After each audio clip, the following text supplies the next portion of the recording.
देखिए, जो आज सुबह में यूएस ने ईरान के 3 या 4 न्यूक्लियर साइट्स पर जो अटैक किया है वो इंटरनेशनल लॉ का वायलेशन है, यूनाइटेड नेशन चार्टर का वायलेशन है, एनपीटी का वायलेशन है और ख़ुद यूनाइटेड स्टेट्स का जो संविधान है, आइन है, कॉन्स्टिट्यूशन है, उसका वायलेशन है। क्योंकि उनका संविधान आइन ये कहता है कि बग़ैर उनके कांग्रेशनल परमिशन के कोई उनका मुल्क, उनका देश जंग नहीं कर सकता।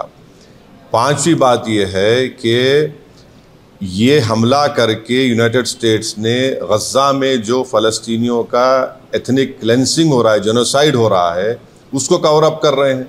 और इजराइल जिसके पास 700-800 न्यूक्लियर वॉरहेड है, जो एनपीटी को साइन नहीं किया, जो आईएईए के इंस्पेक्टर्स को अलाउ नहीं करता, उस पर कोई बात ही नहीं कर रहा है।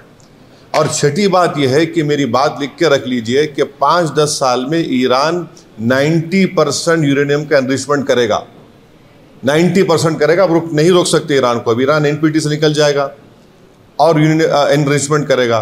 और साथ ही साथ उसका ये असर होगा आज की बॉम्बिंग के बाद कि जितने उस देश में, जितने अरब ममालिक बोलिए, मुस्लिम कंट्रीज़ बोलिए, जो उस खित्ते में है, वो सब लोग अब फैसला करेंगे कि हमको इजराइल के ब्लैकमेलिंग से, इजराइल की हेजेमनी से बचने के लिए हमको अब न्यूक्लियर वेपन्स बनाना पड़ेगा। वो भी आप नहीं रोक पाएंगे। और अमेरिका के इंटेलिजेंस ने खुद कह दिया कि अब ईरान के पास कुछ नहीं है। तुलसी गबार्ड का स्टेटमेंट है। और सबसे अगर ये खित्ता, ये एरिया अगर इसमें जंग शुरू हो जाएगी तो एक बात आपको समझने की ज़रूरत है कि 60 लाख से ज़ायद भारत के नागरिक वहाँ रहते हैं। हमारे इंडियन कंपनीज़ का इन्वेस्टमेंट है वहाँ पर।